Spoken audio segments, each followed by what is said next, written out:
Mata upe ono, ua whaasawa ina ona alato wa mioleanga. Ona whaia i le whanaunga Israelu le a mioleanga i lumo Yehova. Ona tuina atua i leo i lato i Yehova i limo mitiana i tausanga i fitu. O manu malo mitiana ya Israelu. Ona whaia i le whanaunga Israelu mo i lato o lua o i maunga o ana foi ma olo ona o mitiana. Ato tō me Israelu. Ona wa e leo mitiana ma Amaleka. Ato matangata mai sasae. Walato wa e lava e tau ma i lato. Walato tola wapi e tau ma i lato. Ona lato wha tau ma o ye lea o mea na tutupu i le lau ele. E o atu lava i kasa. Lato tele itu una lava sina mea ai ma Israelu. Po o se mamoe, po o se povi, po o se asini. Awana lato woa e ma lato manu mo lato fale ie. Wo lato wa e lava e pei o se ina taatele. E le ma faitaulia lava i lato ma lato kamela. Na lato wo otu fo i le nu e whaatau ma o iai. Ona matua matitiva i leo Israelu ono mitiana. Ona alalanga i leo le whanaunga Israelu ya Yehova. Wa alalanga atu ya Yehova le whanaunga Israelu ono mitiana. Ona uwina mai e le Yehova o le perifeta i le whanaunga Israelu. Wo whape mai o ia ia te i latou. Wo whape ona whetalai mai o Yehova le atu o Israelu. O auna o aveina e o tau nei ai kupito. Ma au mai o tau nei le mesa no fopolongai. Na ulave ina o tau nei le limo ai kupito. Ai lima lava i latou uma e na whaasawai a te o tau. Ma utulia i latou yo o tau luma. Na avatu fo ilo latou lau ele mo o tau. Na uwhape atu fo i a te o tau. O au Yehova lo o tau atua. Au atou te matatau i atua o sa amori. E o latou le nuu o tau no foai. Au tau le ana i lau upu. O na aluatu ai leo le angilu o Yehova, o nofo i lalo o le tapeneto sai o feira. Na ia yoasa le saa api e seru, o kiti ona lo na talii, o ia sasa saito i le mesori ai vini, ina ia lilo ai a mitiana. O faali mai ante ia le angilu o Yehova, o fape mai i ante ia. O e na le toa malosi, o iate o Yehova. O na whai atu ai leo ki ti ona ia te ia. E, leli ie. A whai wai ate i mātou Yehova. Se ale mea wo o mai ai ia mea uma i ate i mātou. O i whea o na wawenga uma. Na tau mai ai o mātou ta mai ate i mātou. O whape mai. E le i aveina e eo i tātou Yehova ai kupito. A ona po nei wala fo inai i mātou o Yehova. O ia tu ina mai fo i mātou i limo mitiana. Ona sila mai ai leo Yehova ia te ia ua whape mai. Aluia oe i le neilo malosi.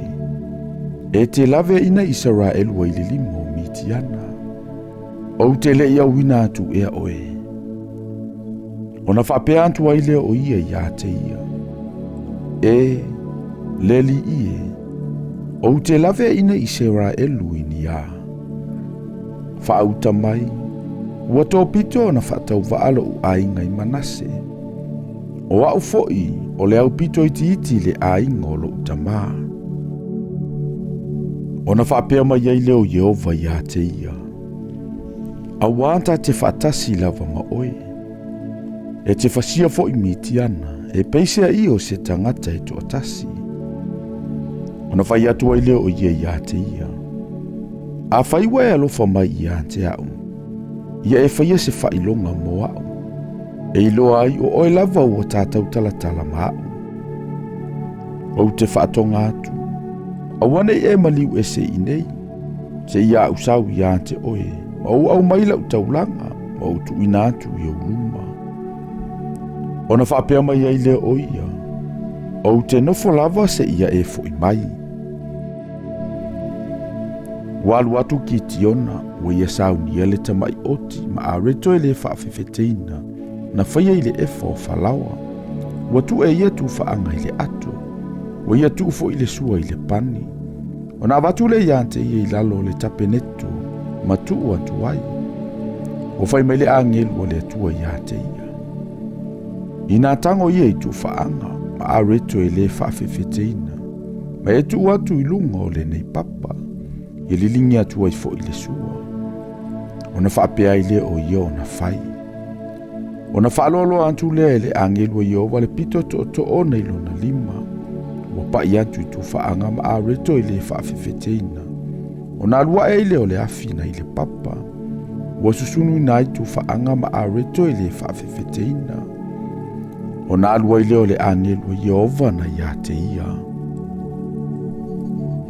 Wa ilo e kiti ona o le angelu i owa lava o ia. O na whapea nea i le o kiti ona. Awe leli ie Yehova awa ua ilo le angelu Yehova ua mafesanga i lava. Ona fetala ima ia ileo Yehova ia te ia. Inafi le muia oe. Awa e te matau e te leoti. Ona whaia ile kiti ona ile meo le fata faitaulanga ia Yehova. Wa whaingo iai o Yehova Saloma. Wa iai o Feiro sa apie seru, wa o iona ponei. Wa fetalai mai Yehova ia te ia i le lava po. Ina ave ia le povipoa ta anoa lo tama. Malona lua o povipoa e fiti ona tausanga. Ma ia e solo i lalo le fata faitaulanga o pa ala o i lo tama. Ia vavaefo i lalo le tupua a saira o latalatane iai. Ai e whaia se fata e whaia i taulanga ia Yehova lo atua i lunga o le nei olo. Ma le whawhia ua whaafu. E te ave whoilo na lua o povipoa e te whaia i se taulanga muile la au o le tupua o asa ria o le a e vavai i lalo. Ona ave i le kiti ona o tangata e to se fulu ana au auna. Wa whaia lava e pe ona fetalai mai ai o Yehova ia te ia. Wa whaia ia i le po. A wae le mawhai ia te ia na whaia i le au. Ina ua matau lava o ia i le a ingolo na tama. A toa matangata o le a ai.